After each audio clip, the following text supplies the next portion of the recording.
பொதுவாக ஒரு அரசு எந்த அளவிற்கு செயல்படுகிறது என்பதை எடுத்துக்காட்டக்கூடிய இடமாக மின்சாரத்துறை விளங்குகின்றன. நாட்டினுடைய தொழில் வளர்ச்சி, வேலை வாய்ப்புகள் உருவாக்குவதில் அந்த சிறப்பு கவனத்தை பெறக்கூடிய வகையில் மின் விநியோகத்தினுடைய மின் நுகர்வினுடைய அதிகரிப்பு எந்த அளவிற்கு தொழில்துறையில் அதிகரிக்கிறதோ அதை பொறுத்துதான் தொழில்துறையினுடைய வளர்ச்சியும் அமைந்திருக்கும். அந்த வகையில் எல்டி தொழிற்சாலையினுடைய மின் நுகர்வு 2019-20 7,315 மில்லியன் யூனிட் என்பது 2025-26 8,500 மில்லியன் யூனிட்டாகவும், ஹெச்டி தொழிற்சாலையுடைய மின் நுகர்வு என்பது 2018-19 26,532 மில்லியன் யூனிட் என்பது 2025-26 36,000 மில்லியன் யூனிட் என்ற அளவிற்கு உயர்ந்திருக்கின்றன. அனல் மின் நிலையங்களை பொறுத்தவரை வடசென்னை அனல் மின் நிலையம் ஸ்டேஜ் 3 பயன்பாட்டிற்கு கொண்டு வந்தவர் மாண்புமிகு தளபதி மு க ஸ்டாலின் அவர்கள். அதே போல உடன்குடி அனல் மின் நிலைய திட்டம், எண்ணூர் சிறப்பு பொருளாதார மண்டலம் உள்ளிட்ட பல்வேறு அனல் மின் திட்டங்களை முன்னெடுத்து அதை விரைவாக முடித்திட வேண்டும் என்று தொடர்ந்து மின்சார வாரியத்தை கண்காணித்து அதற்கு செயல் வடிவம் தந்த அரசு திராவிட மாடல் அரசு. அதனுடைய முதலமைச்சர் மாண்புமிகு தளபதி அவர்களுக்கு இந்த நேரத்தில் என்னுடைய நன்றி பணிவன்போடு தெரிவித்துக் கொள்கின்றேன். அதே போல அனல் மின் நிலையங்கள் மூலமாக தமிழ்நாடு மின்சார வாரியத்திற்கு சொந்தமான அனல் மின் நிலையங்கள் மூலமாக 2020-21 ஆண்டு 15,554 மில்லியன் யூனிட் உற்பத்தி செய்யப்பட்ட நிலையில் 2023-24 25,516 மில்லியன் யூனிட் உற்பத்தி செய்து படிப்படியாக தன்னுடைய சொந்த உற்பத்தியை அதிகரித்த அரசு திராவிட மாடல் அரசு என்பதை இந்த நேரத்தில் நான் பெருமையோடு சுட்டிக்காட்டுகின்றேன். அதே போல காற்றாலை மின்சாரத்தினுடைய நிறுவுதிறன் 1 கல்லானை ஒரு நிமிஷம் நன்றி சொல்லி முடிங்க. நன்றி சொல்லி முடிங்க. காற்றாலை மின்சாரத்தினுடைய நிறுவுதிறன் 1/4/2021 8,565 மெகாவாட். இது தற்பொழுது 11,686 மெகாவாட். 5 ஆண்டுகளில் 3,121 மெகாவாட் அளவிற்கு காற்றாலை மின்சாரத்தினுடைய நிறுவுதிறன் உயர்ந்திருக்கின்றன. அதே போல ஒரு அரசினுடைய செயல்பாடுகள் அதனுடைய நிதிநிலையை பொறுத்து அதனுடைய செலவினங்கள், வருவாய் போன்றவற்றை பொறுத்து அமைகின்றன. அந்த வகையில் தமிழ்நாடு மின்சார வாரியத்திற்கு தேவையான அந்த நிதிகளை தந்து தமிழ்நாடு மின்சார வாரியத்தை காப்பாற்றிய முதலமைச்சர் மாண்புமிகு தளபதி மு க ஸ்டாலின் என்பதை இந்த நேரத்தில் நான் பெருமையோடு சுட்டிக்காட்டுகின்றேன். அதற்கு காரணம் தமிழ்நாடு மின்சார வாரியத்திற்கான அந்த வருவாய்க்கும் செலவுக்குமான இடைவெளிகள் ஏற்படுகின்ற பொழுது அதற்கான நிதிகளை முழுமையாக தந்து அந்த மின்சார வாரியத்தை காப்பாற்றி தந்தார். நான் இதை மாண்புமிகு நீர்வளத்துறை அமைச்சர் இன்னைக்கு சொல்லணும். மாண்பு நீர்வளத்துறை முடிச்சு நீங்க முடிச்சா என்ன இல்லை, நீங்க முடிச்சாச்சுங்க. உங்களை பொறுத்த வரைக்கும் முடிச்சாச்சு, அவ்வளோதான். அதுக்கு மேலே இல்லை. நன்றி சொல்லுங்க. திரும்ப அதே சொல்லியிருந்தா பாருங்க. இல்லை இல்லை இல்லை முடிங்க. ஒரு நிமிஷம். ஏன்னா அவர் 5 ஆண்டு காலத்தில் அவர் அமைச்சராக அந்த முந்தைய அரசாங்கத்தினுடைய என்னென்ன பண்ணாங்கன்றது விளக்கமாக சொல்றாரா. இப்போ இருக்கிற அரசாங்கத்துக்கும் இதெல்லாம் செய்யுங்க என்று சொல்லுகின்ற ஆலோசனை சேர்த்து வழங்கியிருந்தா கூட ஒரு 2 நிமிஷம் சொல்லுங்க. அதே தான் சொல்லிட்டு இருக்கேன். அதுதாங்க நான் கொடுத்துட்டு இருக்கேன். நன்றி சொல்லி முடிங்க.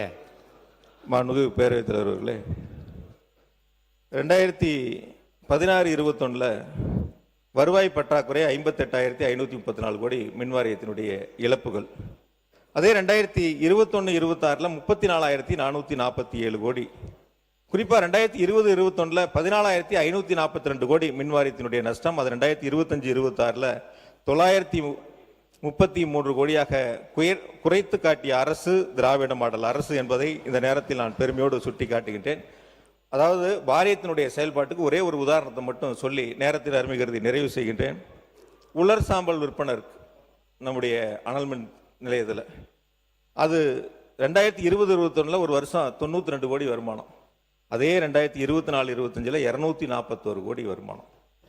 வட்டியை குறைப்பது, செலவினங்களை குறைப்பது, அதே போல மற்ற சிக்கன நடவடிக்கைகள் மூலமாக தமிழ்நாடு மின்சார வாரியத்தினுடைய இழப்புகளை குறைத்து அதற்கான திட்டங்களை முன்னெடுத்த அரசு திராவிட மாடல் அரசு என்பதை இந்த நேரத்தில் நான் பெருமையோடு சுட்டிக்காட்டுகின்றேன்.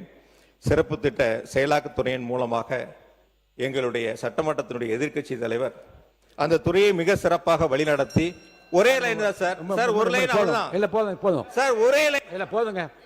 மாண்புமிகு அமைச்சர் பதில் சொல்லுங்க. போதுங்க. You should have some compassion on இது என்ன நடக்குதுன்னு பண்ணி தெரிஞ்சுக்க முடியாது. உட்காரு இருங்க. திருப்பி இப்பதான் சிறப்பு திட்டத்துறைக்கு அவர் போனா எப்ப முடிக்கிறது? அது உட்காருங்க. சொல்லட்டும். இல்ல மாண்பு மின்துறை அமைச்சர் சொல்லிட்டேன். உங்களை அனுப்புறேன். மாண்புமிகு பேரவைத் தலைவர் நன்றி சொல்லி முடிங்க. நீங்க முடிங்க. உட்காருங்க.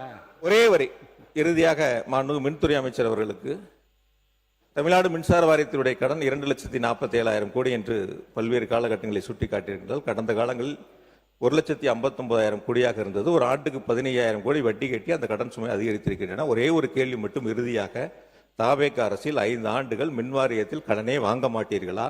கடன் அதிகரிக்காதா? புதிய திட்டங்களுக்கு அரசு நிதிகளை கொடுக்குமா? அல்லது முதலமைச்சரிடத்தில் நிதிகளை கேட்டு மின் வாரியத்தினுடைய கடன் சுமை ஏறாமல் நீங்கள் பார்த்துக் கொள்வீர்களா என்பதை மட்டும் இந்த பேரவைக்கு தெரிவிக்க வேண்டும் என்று கேட்டு, தமிழ்நாடு மின்சார வாரியம் என்பது திராவிட மாடல் ஆட்சியில் மக்களுக்கு மின்வெட்டில்லாத மாநிலமாக, விவசாயிகளுக்கு 24 மணி நேரம் மும்முனை மின்சாரம் வழங்கிய அரசாக திராவிட மாடல் அரசை நடத்தியவர் மாண்புமிகு முத்துவேல் கருணாநிதி ஸ்டாலின் என்பதை இந்த பேரவைக்கு தெரிவித்து நன்றியோடு நிறைவு செய்கிறேன். நன்றி, வணக்கம். பேரவைத் தலைவர்களே, தொகுதி கோரிக்கை சம்பந்தமா உங்கள்கிட்ட எழுதி கொடுத்தாரு. நீங்க அவையில் பதிவு செய்து கொள்ள வேண்டும் என்று கேட்டுக்கொள்கிறேன். மின்துறை அமைச்சர் அவர்கள். மாண்புமிகு பேரவைத் தலைவர் அவர்களே, நமது சட்டமன்ற உறுப்பினர் சொல்ற போது, அதாவது 3000க்கும் மேற்பட்ட கேங்மேனுடைய டிரான்ஸ்ஃபர் பத்தி சொல்லியிருந்தார். நாங்கள் குறிப்பிடப்போ அதான் சொல்லியிருக்கோம். அதாவது இங்கே வந்து ஆட்கள் பற்றாக்குறை கண்டிப்பாக இருக்கு. பற்றாக்குறை காரணமாக ஒரு சில இடங்களில் அவர்களுக்கு தேவையான பேக்கப் ஆள் இல்லை, அதனால டிரான்ஸ்ஃபர் பண்ண முடியல. ஏன்னா கடந்த ஆண்டுகளில் 343 பேர் தான் நம்ம எடுக்கப்பட்டிருந்தோம். ஸோ அது ஒரு முக்கியமான விஷயம். அடுத்ததாக ஏதோ செய்தியாளர் சந்திப்பின் போது ஏதோ தடித்த வார்த்தைகளால் ஏதோ முறைகேடுகள் அப்படிலாம் சொன்ன மாதிரி சொன்னார். நாங்கள் வந்து சும்மா பொதுவாக யாரும் எதுவும் சொல்லலை. இந்த துறையில் அமைச்சராக வந்த பொழுது முதல்வருடைய உத்தரவின் பேரில் கடந்த 5 ஆண்டுகள் நடந்த அனைத்து டெண்டர்களையும் அனைத்து ஒப்பந்தங்களும் தீவிரமாக ஆராய்ந்து, அதில் 4 அமைச்சர்கள் மாறின பிறகும் எல்லாவற்றையும் ஆராய்ந்து 45 டெண்டர்களில் பெரிய அளவில் முறைகேடுகள் கண்டுபிடிக்கப்பட்டு, அது டிபிஎஸ் விஜிலன்ஸுக்கும் ரெஃபர் பண்ணப்பட்டு, வழக்கும் பதிவு செய்யப்பட்டு, அதுவும் தற்போது விசாரணையில் நடந்து வருகிறது. அவருக்கும் தெரியும் அது விசாரணையில் நடந்து வருகிறது. அது இல்லாமல் இப்போ வந்து கடன் வாங்கப்படும். ஏன்னா இது தனி நிறுவனம், இது கார்பரேஷன், இது பொதுத்துறை நிறுவனம். இந்த நிறுவனம் இது ஒரு அளவுக்கு தான் அரசு இதுக்கு நிதி கொடுக்குமே தவிர இது தானாக இயங்க முடியாது. தாங்க இயங்கக்கூடிய ஒரு நிறுவனம் கடன் வாங்கி தான் செய்ய முடியும். ஆனால் கடனை வாங்குற போது அந்த கடன் எப்படி நம்ம பயன்படுத்துறோம் இருக்கும், எங்கெங்க பயன்படுத்தணும் இருக்கணும். பெரிய அளவில் ஆட்களும் வேலைக்கு எடுக்காமல், பெரிய அளவில் இன்ஃப்ராஸ்ட்ரக்சரை நம்ம அதிகரிக்காமல், எதுவுமே செய்யாமல், அதுவும் ஏன்னா மற்ற துறையில் இருந்தப்போ அவர் வந்து மற்ற துறையில் இருந்தப்போ அவர் வேலைக்கு அதிகமாக ஆள் எடுக்கக்கூடியவர் தான். ஆனால் இந்த துறைக்கு வந்த பிறகு போக்குவரத்தில் இருந்தப்போ நிறைய ஆட்களை வேலைக்கு எடுத்திருக்கிறார். அதெல்லாம் எடுத்தது போனவரில் நல்ல சிறப்பாக வேலைக்கு ஆட்களை எடுக்கக்கூடியவர் தான் அந்த முன்னாடி நம்மளுடைய சட்டமன்ற உறுப்பினர். ஆனால் இந்த துறையில் மட்டும் வேலைக்கு ஆட்கள் எடுக்கவில்லை. ஏன்னா அவருக்கு இது போக நிறைய மற்ற விஷயங்கள், மற்ற வேலைகள் நிறைய இருந்திருக்குது. அதனால கண்டிப்பாக இது கடனை வைத்து தான் சமாளிக்க முடியும். அதை எப்படி பயன்படுத்தணும் இருக்கு. கண்டிப்பாக ஒவ்வொரு ரூபாயும் மக்கள் பயன்பாடுக்கு இந்த வாரியத்திற்கு சரியாக பயன்படுத்தப்படும் என்பதை தெரிவித்துக் கொண்டு என்னுடைய பதில் உரையில் எல்லாவற்றையும் விரிவாக விளக்கம். மாண்புமிகு எதிர்க்கட்சி தலைவர் உட்காருங்க. சொல்லுங்க. மாண்புமிகு அமைச்சர், மின்துறை அமைச்சர் பேசுகின்ற பொழுது 5 வருஷத்துல 4 அமைச்சர் நாங்கள் ஒரு இப்போ பார்க்குறோம். இப்போ தாவேக அரசு எத்தனை அமைச்சர்கள் மாத்துறீங்களா, இல்லை எல்லா அமைச்சர்களும் அப்படியே இருப்பாங்களா, எந்த மாற்றமும் இருக்காதாங்கிறத மக்கள் பொறுத்திருந்து பார்ப்பாங்க. அது முதலமைச்சருடைய சிறப்பு. இது யார் அமைச்சராக இருக்க வேண்டும், எந்த துறைக்கு யார் அமைச்சராக இருக்க வேண்டும், முதலமைச்சருடைய தனிப்பட்ட விருப்பம். அது ஆகையால ஒரு துறையில வந்து, அதாவது சொல்லுகின்ற பொழுது கருத்துக்கள் வந்து, அது போக்குவரத்து துறையில் அதிக ஆட்கள் எடுத்தாங்க, இதில் ஒரு சரியான ஒரு சட்டமன்றத்தினுடைய நிகழ்வா தெரியல. அது நாங்களும் சொல்ல முடியும்.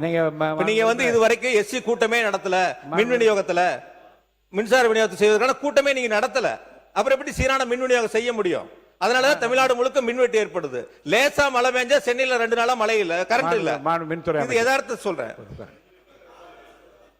நாங்க என்ன சொன்னோம்னா 4 அமைச்சர்கள் இந்த துறைக்கு மாற்றப்பட்டிருக்கு. 4 முறை அமைச்சரவை மாற்றம் நடந்திருக்கு. 4 முறை மாற்றப்பட்டு இந்த துறையில் என்னென்ன நடந்திருக்கு நம்ம சொல்றோம். அதெல்லாம் ஒன்றும் தப்பு இல்லை. அவர் ஏற்கனவே வந்து வேலைக்கு ஆள் எப்படி எடுத்தான்றதில், வேலைக்கு ஆள் எடுப்பதில் வல்லுனர். அது வல்லுனர்னு ஊருக்கே தெரியும். அது எடுத்தவரை இங்கேயே எடுக்கலன்னு தான் கேட்குறோம். எடுத்திருந்தா நல்லபடியாக இருந்திருக்கும், இப்போ நடந்திருக்கும். அடுத்ததுக்கு போகலாம். நன்றி.